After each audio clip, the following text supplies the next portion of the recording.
વિદ્યાર્થી મિત્રો, જ્ઞાનદેવ ક્લાસીસમાં આપ સૌનું હાર્દિક સ્વાગત છે। આજે આપણે ધોરણ 10 ની અંદર ગણિતમાં પ્રકરણ નંબર જે આપણું છે 14મું સંભાવના એનો આપણે અભ્યાસ કરીશું અને આ જે ચેપ્ટર છે એ તમારી બોર્ડની એક્ઝામ માટે અને પ્રથમ એક્ઝામ માટે મોસ્ટ ઇમ્પોર્ટન્ટ ચેપ્ટર છે।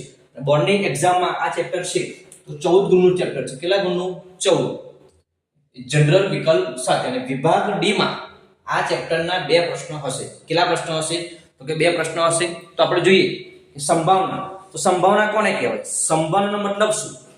તો સંભાવના એટલે શું કરવી? આગાહી કરવી, ઓકે, અથવા શક્યતા કરવી। તો આપણે વ્યાખ્યા જોઈએ કે સંભાવના એટલે કોઈ પણ ઘટના કેટલી વાર થાય તેની આપણે આગાહી કરવાની છે। ધારો કે આપણે 1 રૂપિયાનો સિક્કો લઈએ તો 1 રૂપિયાનો સિક્કો આપણે લઈએ અને તેને ઉછાળીએ તો આપણને શું મળે?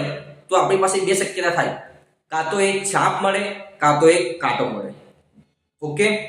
જ્યારે આપણે 1 રૂપિયાના સિક્કાને એકવાર ઉછાળીએ તો આપણને એક છાપ અથવા એક કાંટો મળે, તો આપણે શું કહેવાય? એક શક્યતા કહેવાય।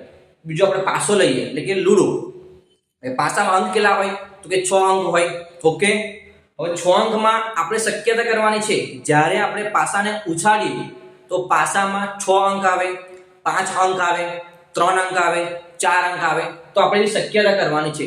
એનો મતલબ કે સંભાવના એટલે શું? કે શક્યતા કરવી અથવા આગાહી કરવી। વરસાદ પડશે તો આપણે આગાહી કરીએ, સંભાવના કરીએ છીએ, ઓકે।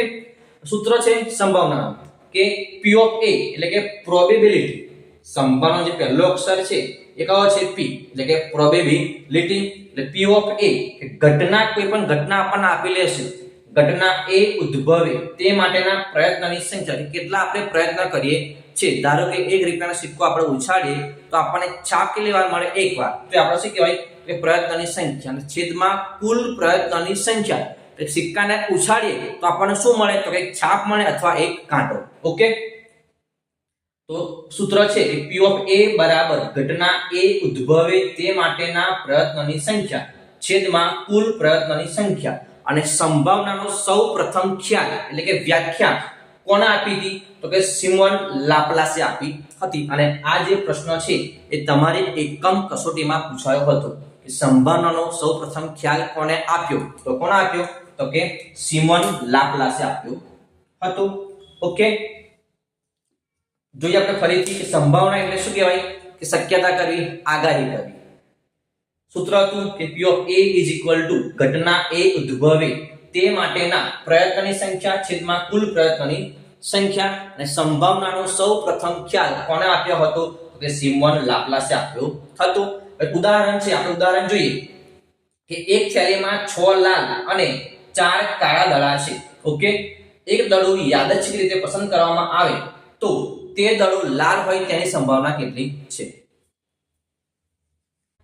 6 લાલ અને 4 કાળા દડા છે, એક દડો યાદચ્છિક રીતે પસંદ કરવામાં આવે। યાદચ્છિક રીતે મતલબ શું? કે જોયા વગર આપણે એ દડો પસંદ કરવાનો છે, ઓકે। તો જોઈએ, આપણી પાસે થેલી છે, ઓકે। તો થેલીમાં આ જે થેલી છે એ થેલીમાં 6 લાલ એટલે કે 6 રેડ એટલે 6 રેડ અને 4 કાળા, તો 4 દડા કેવા છે? બ્લેક। થેલીમાં 6 લાલ અને 4 કાળા દડા છે। તો વિદ્યાર્થી મિત્રો, હવે થેલીમાં દડા કુલ કેટલા હશે? તો કે 6 ને 4 10 થઈ ગયા। તો આપણી પાસે થેલીમાં કુલ દડા કેટલા હશે? તો કે 10 હશે। હવે ઘટના જોઈએ આપણે, ઘટના શું કીધી આપણને? કે એક દડો યાદચ્છિક રીતે પસંદ કરતા તે દડો લાલ હોય। દડો કયો હશે? તો કે લાલ હશે। તો આપણી પાસે સૂત્ર છે કે ઘટના A ઉદ્ભવે તે માટેના પ્રયત્નની સંખ્યા। તો ઘટના A માં કોણ છે? દડો કયો છે? લાલ। તો લાલ દડા કેટલા છે આપણી પાસે? તો કે 6 છે। કેટલા છે? 6 દડા છે। 6 ભાગ્યા દડા કુલ એટલે કુલ પ્રયત્નની સંખ્યા। તો કુલ પ્રયત્નની સંખ્યા કેટલી થશે? તો કે 10, ઓકે। પછી ઉડાડ દઈએ, 2 તરી 6 થાય, 2 તરી 6 અને 2 પંચા 10, તો 2 ગયા તો કેટલા મળે આપણને? 3/5। જો તમે અમારી ચેનલમાં નવા હોય તો આ ચેનલને તમે સબસ્ક્રાઇબ કરજો, જેથી કરીને તમને આગળના વિડીયો જલ્દી જોવા મળે। તમારી YouTube ચેનલ છે એમાં તમને જોવા મળી જાય. તો જોઈએ આપણે કે થેલી છે, થેલીમાં 6 લાલ દડા અને 4 કાળા દડા છે. આપણને કીધું શું તો કે લાલ દડો હોય તો લાલ દડા કેટલા છે તો 6/10. તમને એવું પૂછે કે દડા કાળા હોય તો દડા કાળા કેટલા છે તો 4, તો 4/10. હવે જોઈએ શક્ય ઘટના. શક્ય ઘટના કોને કહેવાય કે જે ચોક્કસ ઘટના હોય, સનાતન સત્ય હોય કે સૂર્ય પૂર્વમાં ઉગે છે તો સૂર્ય પૂર્વમાં જ ઉગે, પછી એ પશ્ચિમમાં ઉગે નહીં. સત્ય ઘટના અથવા ચોક્કસ ઘટનાની સંભાવના કેટલી છે તો કે 1 છે. તમને પરીક્ષામાં પૂછે સત્ય ઘટના, ચોક્કસ ઘટના, નિશ્ચિત ઘટના, શક્ય ઘટનાની સંભાવના કેટલી હોય તો કે 1 હોય. ઉદાહરણ તરીકે સૂર્ય પૂર્વમાં ઉગે છે, સૂર્ય પૂર્વમાં ઉગે તેની સંભાવના કેટલી થાય 1. કેમ? કારણ કે એ સનાતન સત્ય છે, સત્ય છે, ચોક્કસ જ છે, એટલે એની સંભાવના કેટલી હશે તો કે 1. અશક્ય ઘટનાની સંભાવના કેટલી? હંમેશા 0 હોય. અશક્ય ઘટનાની સંભાવના હંમેશા કેટલી હોય? 0 હોય. ઉદાહરણ તરીકે પાસાને એકવાર ઉછાળતા અંક 7 મળે. પાસા પર અંક કેટલા હોય તો કે 1 થી 6 અંક હોય અને પાસામાં ક્યારેય 7 અંક મળે નહીં. બરાબર છે? 7 મળે ના 1 થી 6 હોય તો એ સત્ય ઘટના થઈ જાય, પણ 7 મળવાનો છે નહીં, તે ઘટનાની સંભાવના કેટલી થશે? 0. ઉદાહરણ તરીકે આપણે એવું કહીએ કે 52 પત્તા હોય અને 52 પત્તામાં દરેક પત્તું 4 વાર આવે. તમને એવું કહું કે 52 પત્તામાંથી એકો 5 વાર આવે, તેની સંભાવના કેટલી તો 5 વાર આવે નહીં. કેટલી વાર આવે તો 4 વાર. ત્યારબાદ છે પ્રાથમિક ઘટના, કે જે ઘટનાના પ્રયોગનું માત્ર એક જ પરિણામ હોય. સમજો, જે ઘટનાનું પ્રયોગનું માત્ર એક જ પરિણામ હોય તે ઘટનાને પ્રાથમિક ઘટના કહેવામાં આવે છે. એટલે કે આપણી પાસે જો બે ઘટના હોય તો બે ઘટનાનો સરવાળો જો એક થતો હોય, આપ્યું છે કે બે ઘટના છે P of E વત્તા P of F is equal to કેટલા થાય? એક જ થાય. સંભાવના ક્યારેય એકથી વધવાની છે નહીં. ઓકે, તે P of E વત્તા P of F is equal to 1. હવે MCQ પરીક્ષામાં પૂછાયો હતો, MCQ માં P of E વત્તા P of F, એટલે આપણી પાસે બે ઘટના છે અને બે ઘટનાનો સરવાળો હંમેશા કેટલો થશે તો કે 1 જ થશે. એ ક્યારેય -1 મળે નહીં. તો આ વિધાન કેવું કહેવાય? ખોટું કહેવાય. ત્યારબાદ આવે છે પૂરક ઘટના, કે ઘટના E બાર, આને શું વંચાય? E બાર ઘટના E નહીંની રજૂ કરે છે. મતલબ શું?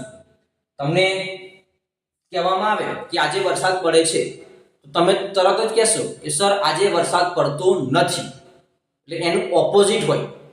વરસાદ પડે છે, વરસાદ પડતો નથી, તેનો શું કહેવાય તો કે પૂરક ઘટના કહેવાય. શું કહેવાય છે એને?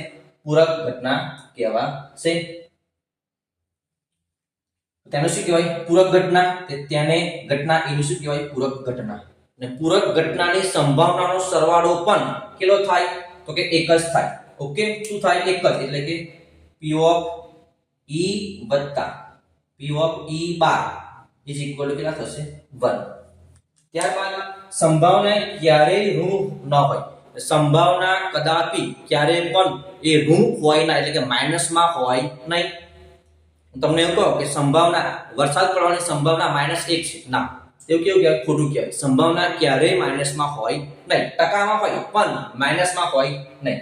સંભાવના 0 થી મોટી અથવા તેના જેટલી અને 1 થી નાની અથવા તેના જેટલી હોય છે. જે સંભાવના છે એ 0 થી ક્યારેય ઘટે ના. જો ઘટે તો ઋણ થઈ જાય અને સંભાવના ઋણ હોવાની છે નહીં. અને જે સંભાવના છે એ 1 તો હોય પણ 1 થી વધે નહીં. એટલે જે સંભાવના છે એ 0 અથવા 0 જેટલી અને 1 અથવા 1 જેટલી, એટલે 0 અને 1 ની વચ્ચે જ મળે સંભાવના. 0 થી ઘટશે નહીં. જો 0 થી 1 ઘટી જાય તો શું થાય? ઋણ થઈ જાય અને 1 થી વધે નહીં. એટલે આપણને અહીંયા આપ્યું છે કે 0 less than equal to P of E, એટલે આપણી જે ઘટના છે P of E less than equal to 1, એટલે જે સંભાવના છે એ 0 અને 1 ની વચ્ચે હશે, અથવા 0 પણ હોય અને 1 પણ હોય. જેમ કે સૂર્ય પૂર્વમાં ઉગે છે તો સૂર્ય પૂર્વમાં ઉગે તે ઘટનાની સંભાવના કેટલી હશે? 1 હશે. સૂર્ય પશ્ચિમમાં ઉગે છે, ના, તે વિધાન કેવું છે? ખોટું છે. સૂર્ય પશ્ચિમમાં ઉગતું છે નહીં, તો એ વિધાન કેવું કહેવાય? એટલે અશક્ય ઘટના કહેવાય. અને અશક્ય ઘટનાની સંભાવના કેટલી હશે? તો 0 હશે. વિદ્યાર્થી મિત્રો, આમાંથી એક પ્રશ્ન આ જે પોઈન્ટ બધા લખ્યા છે ઇમ્પોર્ટન્ટ છે, અને આમાંથી એક પ્રશ્ન દર વખતે બોર્ડની એક્ઝામમાં આવે છે. તમને ગમે તે પૂછી નાખે કે શક્ય ઘટનાની સંભાવના કેટલી હોય, તો કે 1 હોય. અશક્ય ઘટનાની સંભાવના કેટલી હોય? 0 હોય. બે ઘટનાની સંભાવનાનો સરવાળો કેટલો થાય? હંમેશા 1 થાય. સંભાવના ક્યારે ઋણ હોય નહીં. અને સંભાવના એ 0 અને 1 ની વચ્ચે મળે, 1 હોય અને 0 પણ હોય છે. ત્યારબાદ આપણે હવે જે ટોપિક છે, આ જે સંભાવના છે, સંભાવના ચેપ્ટરમાં ટોપિક છે અલગ અલગ, કે સિક્કાવાળા દાખલા હોય, ત્યારબાદ પાસાવાળા દાખલા હશે, ત્યારબાદ લખોટી હોય, દડા હોય અને રંગ હોય. ત્યાર પછી લાસ્ટમાં જે આપણો મોસ્ટ ઇમ્પોર્ટન્ટ ટોપિક છે કે પત્તા, એ પત્તાનો આપણે અભ્યાસ કરીશું. ઓકે.